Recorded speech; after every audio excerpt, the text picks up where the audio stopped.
Hello, fellow Nigerians. This is your friend and brother, Dr. Haruna Goro. Good morning, good evening, good afternoon, depending on where you are watching me from, but I want to bring you salutations.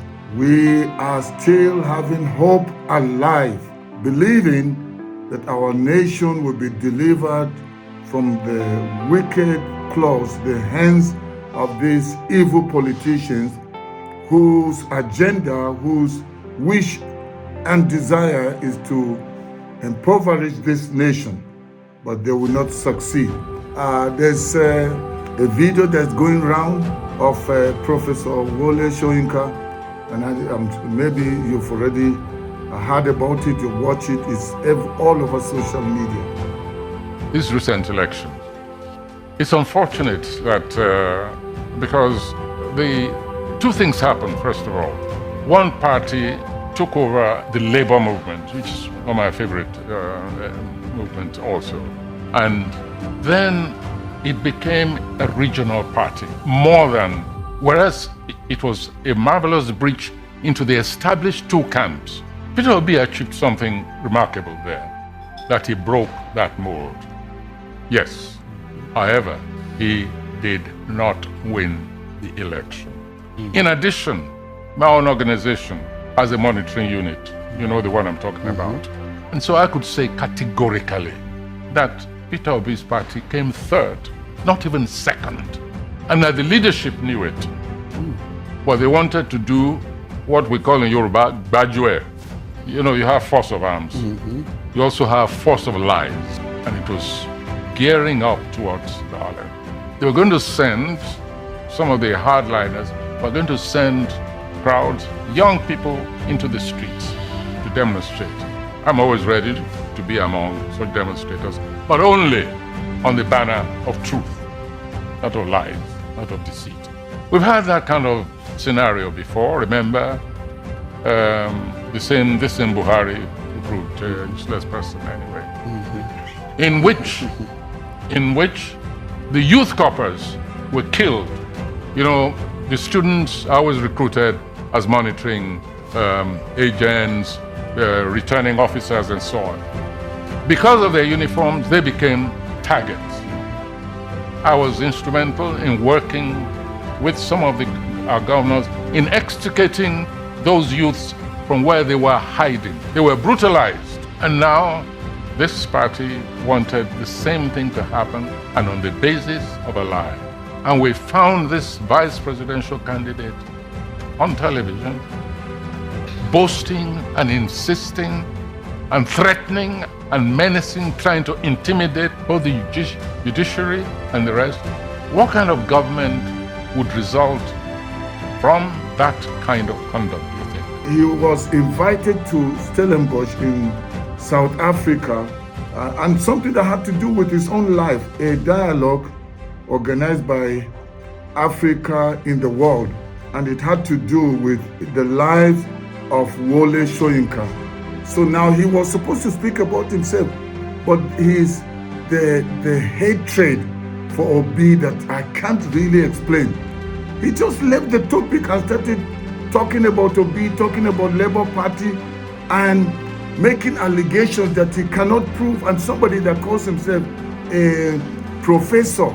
The way he has become so partisan, you ask yourself, what is he really trying to gain by doing everything to pull down Peter Obi, pull down Labour Party? He's not even talking about Atiku. Atiku also went to court. Atiku went on a protest after the election result came out. They were not happy with it, but they are not talking about Atiku. Everything is about Obi, and the obedient movement. Even preemptive, talking about the fact that he had seen this coming, and talked about the fact that there were some retired generals that were planning and working on an interim government. Who are they? He said he knows. It's something that he knows, and that they were planning to bring an interim government and eventually bring in the military. That is a very, very serious allegation to be making against generals. I'm telling you, Wole Soyinka, you can see this man is a tribalist. is that you can see tribal bigotry, full scale. Even if he had an opinion, he shouldn't have gone to South Africa to be talking. And the interviewer, the person that the dialogue had nothing to do with the elections of Nigeria.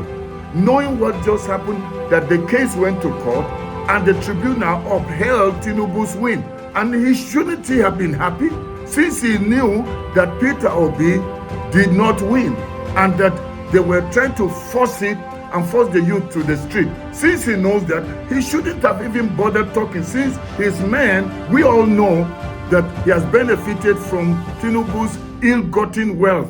And that's why he's still speaking like this.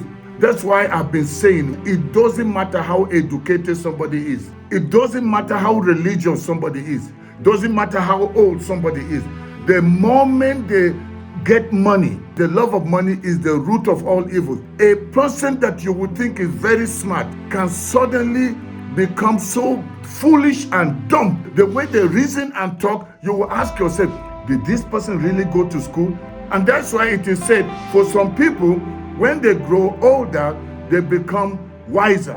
And sometimes the opposite is the case. Some people, the older they become, the more foolish they become. This is what appears to be playing out with the professor. The professor was saying that the leaders of Labour Party knew what they were doing. They knew they lost the election, but they were trying to use force, which he called Bajue. That means the force of lies, using the young people and to force them to the street to go and demonstrate on something that they knew was a lie. How did he know that it was a lie? He said Peter Obi came third, and he said his organization that was monitoring also knows that Peter Obi came third. That means Professor knows. He's part of the people that actually pushed Peter Obi to become number 3. How did he know? Did he count? Was his organization counting the votes that he knows who came third? Is it because INEC said Peter Obi came third? And we can see everything, all the evidence around.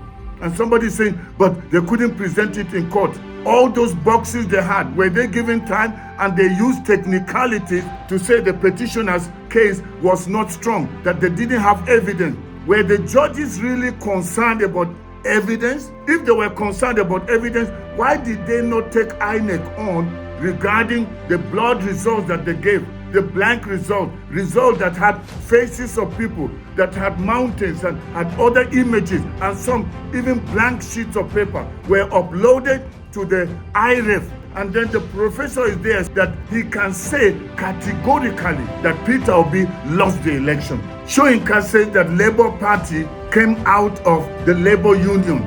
This was an independent party. Just because the name is Labour does not mean they are from the Labour Union. And he even called Labour Party a regional party. Why would somebody think like that?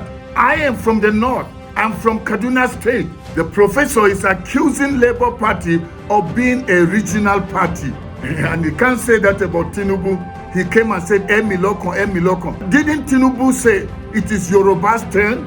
So is that not regional and tribalistic? That is what you have in Nigeria when people become so selfish, when people think about what they will get. Because Tinubu took care of the professor, housed him, paid his bills, so he has to pay back now. That's why he has thrown away his humanity, thrown away his feelings, thrown away his judgment, and is speaking that kind of thing. Going to a place where they are talking about his achievement, and he left that and started accusing the obedient movement. If Peter Obi actually wanted the youth to go out on the street, he would have told them to go out, and no one would have stopped it. And you said they would be slaughtered. Slaughtered by who if they went out on the street? Doesn't the Constitution of Nigeria allow peaceful protest? So he knows. Did you see how the professor brought out something, leaked out something that we all know? He said when they send the youth to the street innocently, they will be slaughtered. Slaughtered by who? By the law enforcement, by the police, by the army. So that means that's what they do. The Constitution allows people to peacefully protest. But he sees that because people are going out to protest or to air their views and say they believe that the election was not free, fair, and credible. They believed that their mandate was stolen, and he accusing Peter Obi of trying to incite the people, that Labour Party is inciting the young people so that they can go and be slaughtered. That's what they were planning to do. And I'm happy Peter Obi told the obedience, told his supporters to keep calm and wait for him to go to court. And he went to court. And we saw the sham judgment that just took place.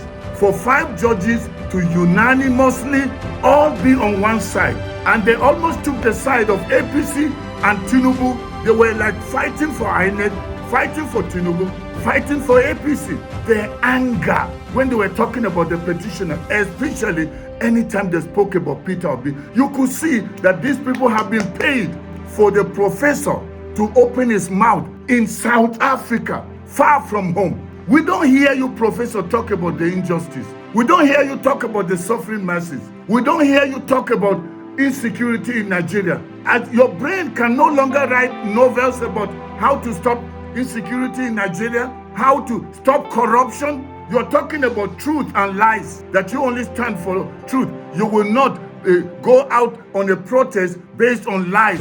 But everything about Tinubu, your man, the one who has sponsored you, is a lie. Nobody knows his true date of birth. Is that not a lie?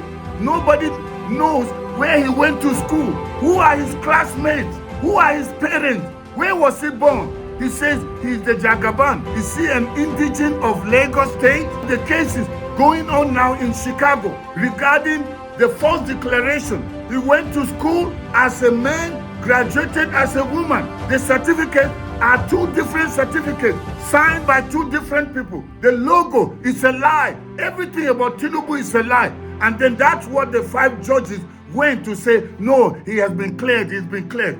I'm telling you, when people's mind is not working correctly, whether they are judges, whether they are professors, whether they are clergy, it does not matter. They cannot reason correctly or talk correctly. That's exactly what has happened with Professor Wole Soyinka. There's a saying that gray hair is a sign of wisdom. But for some people, gray hair is a sign of a person that is worn out. The mind is no longer thinking correctly, and the mouth is not talking correctly since the mind is no longer thinking correctly. That's what I see in this interview that he granted, and started lashing on obedience, lashing on innocent Nigerians that voted for Peter Obi. Show me the people that are rejoicing. Show me the people that are celebrating because of Tinubu's win. Since they voted for him, where are they? While the case has been taken to the Supreme Court, the professor is basically saying they shouldn't go to the Supreme Court because he knows Peter Obi came third and that he lost the election. He did not win. So what is he saying to the judges? What is he saying to the apex court? Don't waste your time, because my monitoring organization has found that Tinubu is the winner. And that's why we have been calling, we've been saying that this judgment should not be on technicalities. It is too delicate to reduce this whole thing that happened with the election in a nation where a lot of people are frustrated and they want to see justice. That's why they came up with the slogan, all eyes on the judiciary. They are not saying that to intimidate the judiciary. They are saying that because they want true justice. It's not about forcing Obi on people. It's not about forcing Atiku on anyone. It's about the truth coming out. Let's go back and check who actually was the winner.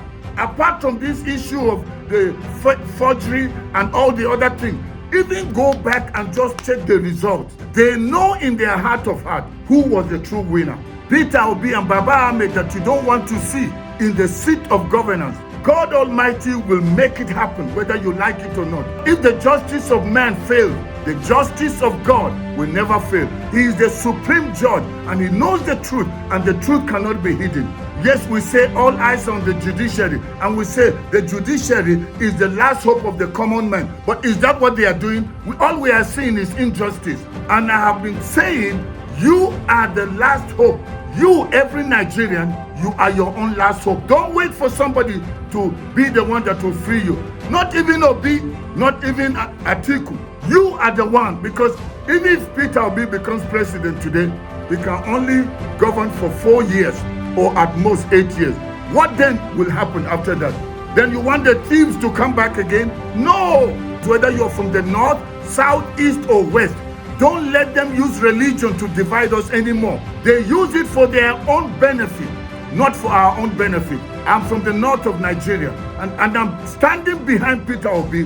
Why must we always say that Igbos should never govern Nigeria?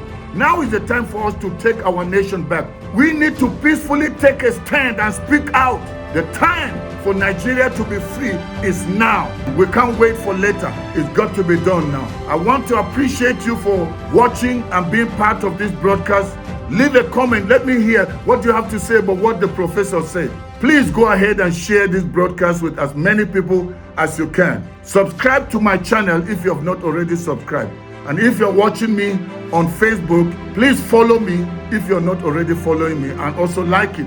When you do that on YouTube and on Facebook, it will be recommended to many more people. Thank you very, very much.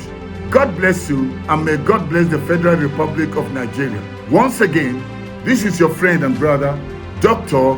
Haruna Goro. I'll see you next time in my next broadcast. Bye-bye for now.